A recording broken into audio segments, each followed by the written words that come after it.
Hola mis queridos amigos y hermanos de nuestro canal Bastián Ángel. Muchas gracias por estar viendo un nuevo episodio de nuestra serie o seminario de Apocalipsis. Recuerda que este va a ser uno de los más completos en habla hispana. Y también recordar que todo nuestro seminario está basado en nuestro libro El Rugido del Cordero. Y ya puedes conseguirlo directamente a Amazon para ir siguiendo este seminario paso a paso y complementando con toda la información extra que encontrarás aquí en el libro, mucho más explicada. ¿Ok? Hoy vamos a estudiar el tema del Día del Señor. Pero antes de comenzar, también quiero recordarte que unos episodios antes habíamos lanzado nuestro nuevo libro, Todos serán salvos, junto con la trilogía completa en tapa dura, Dios perdonó, protegió y restauró al mundo.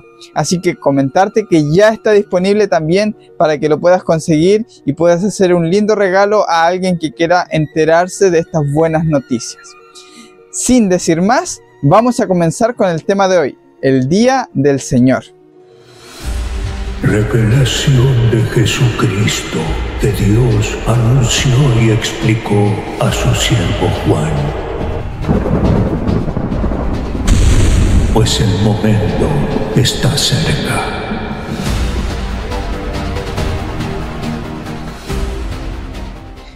Apocalipsis 1 del 10 al 11. Estaba yo en el Espíritu en el día del Señor, y oí detrás de mí una gran voz como sonido de trompeta que decía: escribe en un libro lo que ves, y envíalo a las 7 iglesias, a Éfeso, Esmirna, Pérgamo, Tiatira, Sardis, Filadelfia y la Odisea. Ahora, hay diferentes detalles que podemos examinar aquí. La interpretación que algunos hacen de que Juan estuviera en el día del Señor es como si en la isla de Patmos Juan estuviera sentado, orando, meditando en día sábado. Para muchos esa es la interpretación, que el día del Señor es el sábado. O para otros, el día del Señor es el domingo. Así que Juan estaba en el día del Señor, en el domingo, en el sábado, meditando, orando. Por eso significa que estaba en el Espíritu. Y entonces le vino la visión de Apocalipsis porque se estaba consagrando. ¿Es así? ¿Es en estos términos que se debe entender este concepto? ¿O qué quería decir Juan con estaba yo en el Espíritu en el día del Señor? Para examinar esto, lo primero que vamos a analizar es en el Espíritu. ¿Qué significa estar en el Espíritu? Para ello vamos a revisar algunos pasajes para que podamos concluir con mayor precisión cuál es el significado de esto, sin sacar conclusiones con nuestro parecer, sino analizando el mismo contexto bíblico donde se encuentran también estas expresiones repetidas en otros pasajes y cómo se aplica. ¿Ok? Ezequiel 37:1 dice: y la mano de Jehová vino sobre mí y me llevó en el espíritu de Jehová y me puso en medio de un campo que estaba lleno de huesos. Así que estar en el espíritu en primer lugar no es estar consagrado u orando, sino se trata de una visión. Se trata de que el espíritu de alguna forma lo toma y de alguna forma lo lleva en visión o lo traslada a ver un escenario en particular. Otro ejemplo, Ezequiel 11:24.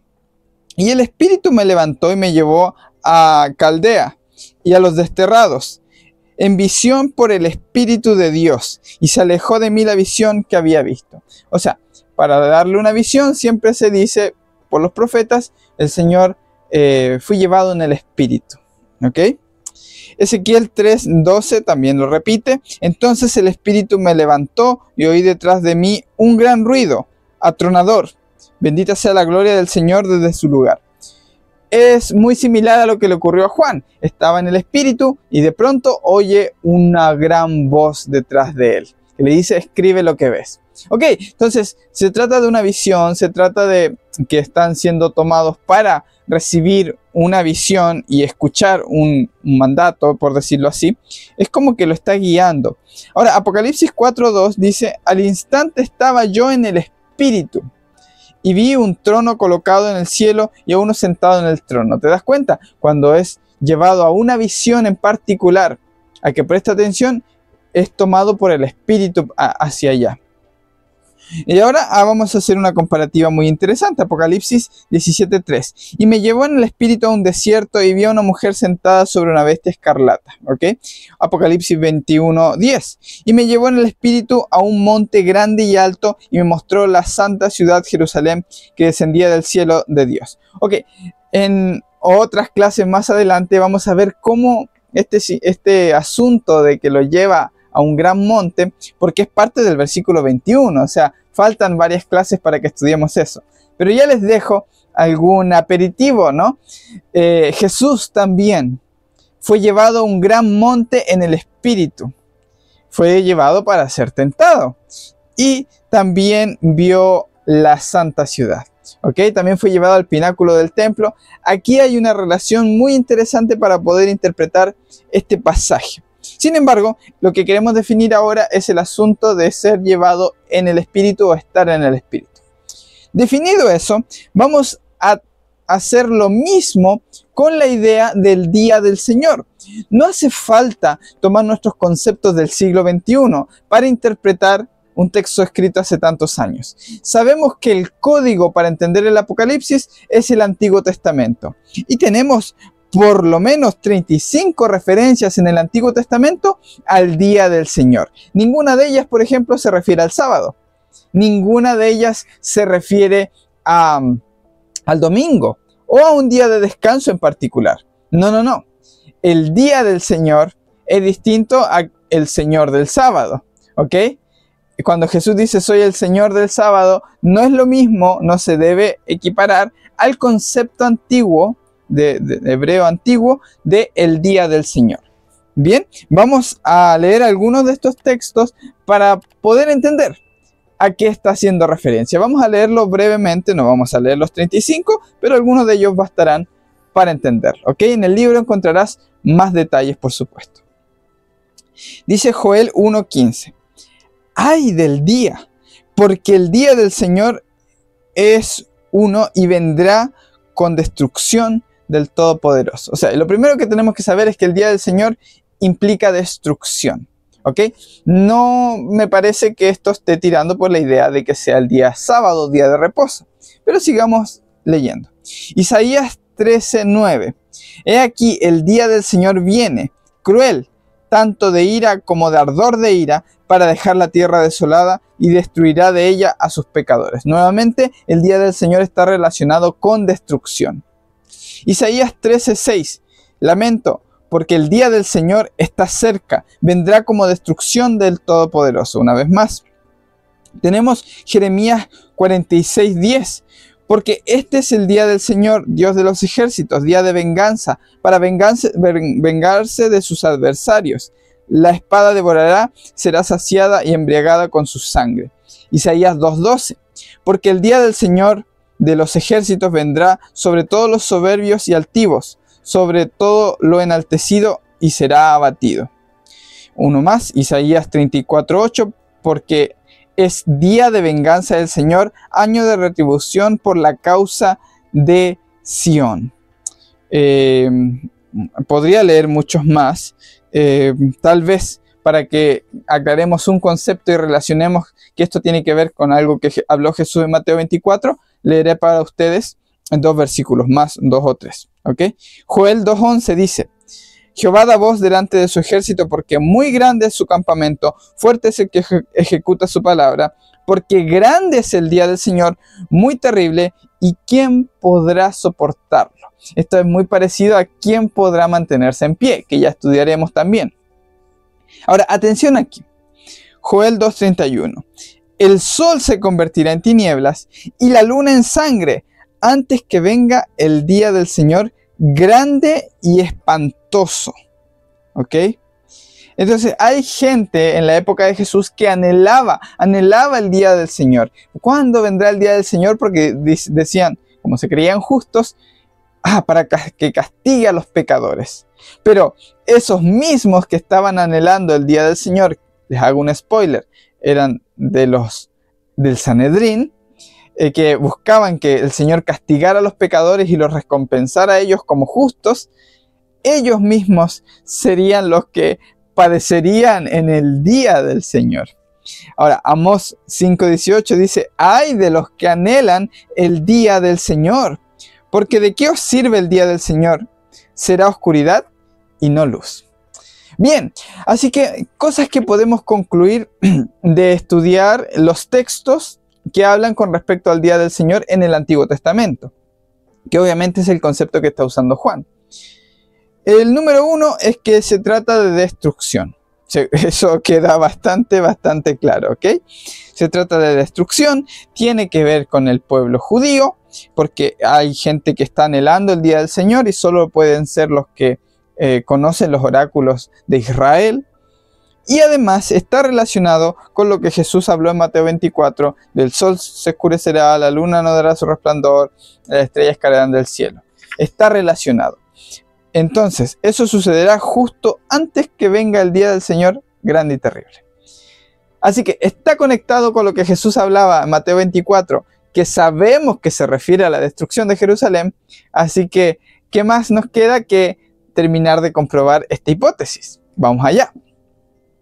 Malaquías 4:5 es un texto que obviamente podemos conectar con Juan el Bautista. Esto nos va dando pistas de la época en la que se cumpliría el día del Señor.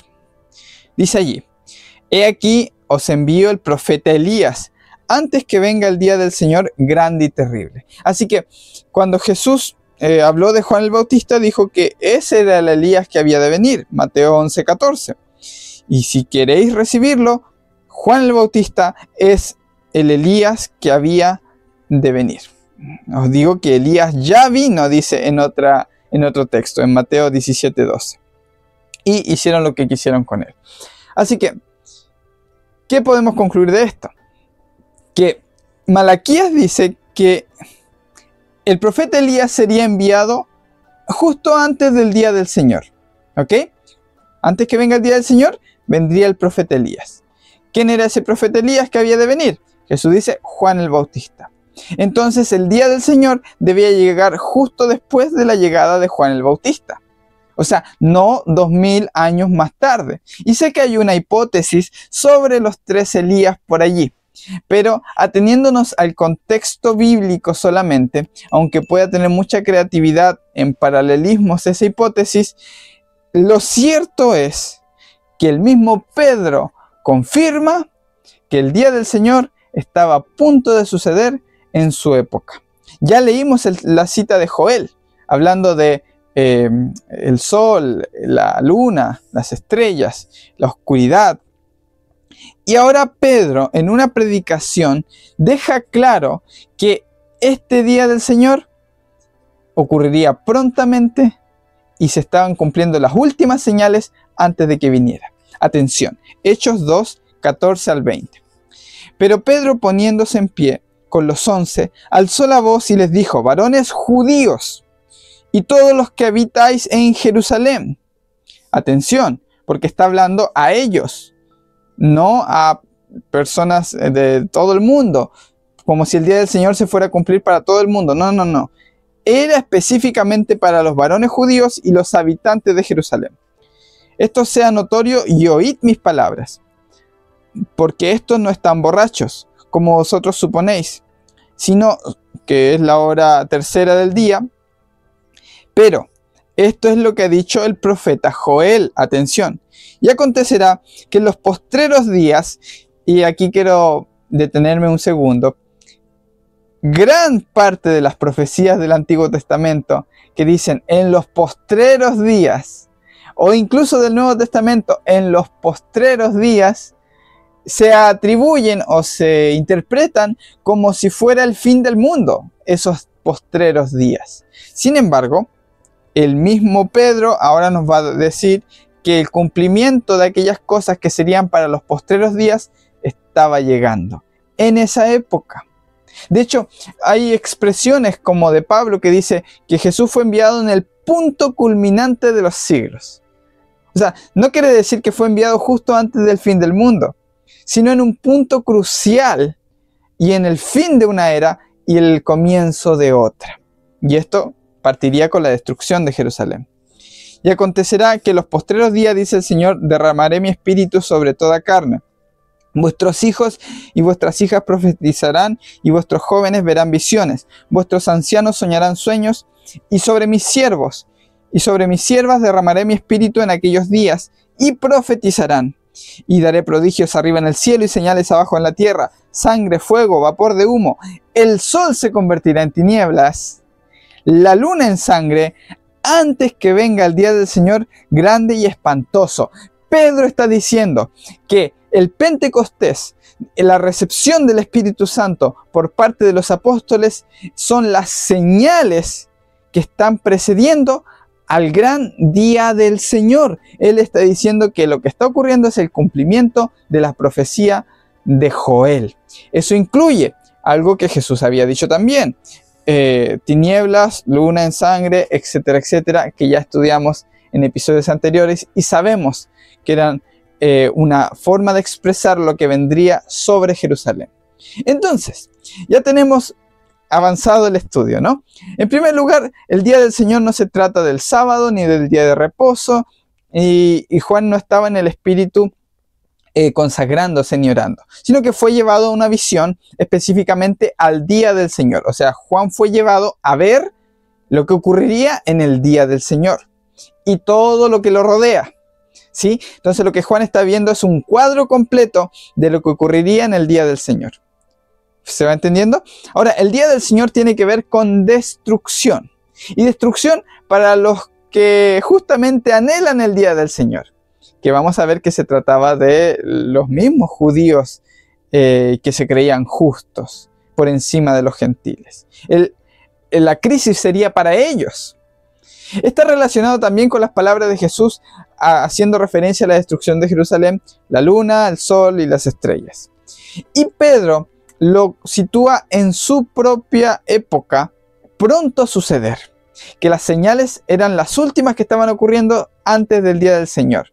Asimismo, la venida de Juan el Bautista, como el Elías que había de venir, también es otra señal que precedería al día del Señor. Por lo que se trata de destrucción y tiene que ver con el primer siglo.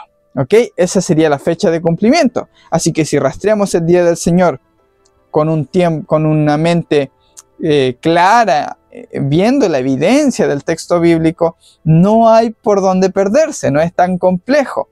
Aunque te han vendido, estoy seguro, muchas ideas de lo que es el día del Señor, pero eso es según extrainterpretaciones. O sea, no están ateniéndose a la interpretación del propio contexto bíblico, porque el contexto bíblico nos dirige hacia un punto específico en la historia. ¿Ok? Ahora, hay más.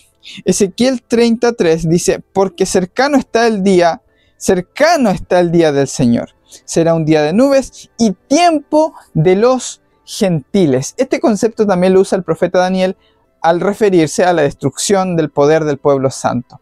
O sea, tiempo de los gentiles hace referencia a lo que Jesús también dijo, que sería sitiada Jerusalén por los gentiles y sería hollada. Apocalipsis también lo menciona, que será entregado para ser hollado por los gentiles 42 meses. Pero eso ya lo estudiaremos cuando toque a analizar los dos testigos en Apocalipsis 11.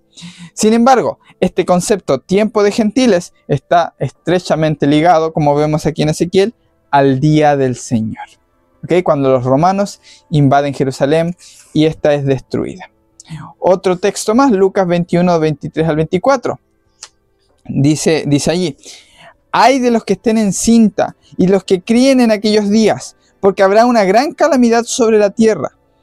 Ira para este pueblo, atención, ira para este pueblo, y caerán a filo de espada y serán llevados cautivos a todas las naciones, y Jerusalén será hollada por los gentiles, esto lo está diciendo Jesús, hasta que los tiempos de los gentiles se cumplan.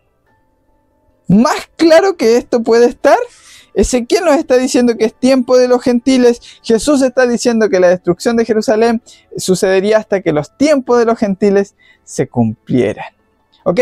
Ahora este puede tener dos interpretaciones. Hasta que la destrucción de Jerusalén termine de ocurrir, que se consume, o hasta que entre la plenitud de los gentiles. Digámoslo así, que Jerusalén sea destruida, que el pueblo judío sea esparcido como nación y el templo quede desolado por completo y no vuelva a levantarse hasta que la plenitud de los gentiles haya entrado, como dice Romanos. Pero estos temas son un poco más complejos y en clases posteriores te prometo que también los revisaremos y los estudiaremos.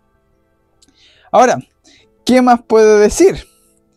Hay un texto en Pedro que habla acerca del día del Señor. Pero lo leeré para ti y luego ya te comentaré algo. Segunda de Pedro 3, del 10 del 12 al 13. Sé que has leído este versículo. Atención. Pero el día del Señor vendrá como ladrón en la noche, en el cual los cielos pasarán con gran estruendo, y los elementos ardiendo serán deshechos, y la tierra y las obras que hay en ellas serán quemadas, esperando y apresurando la venida del día de Dios, en el cual los cielos serán destruidos por fuego, y los elementos se fundirán con calor intenso.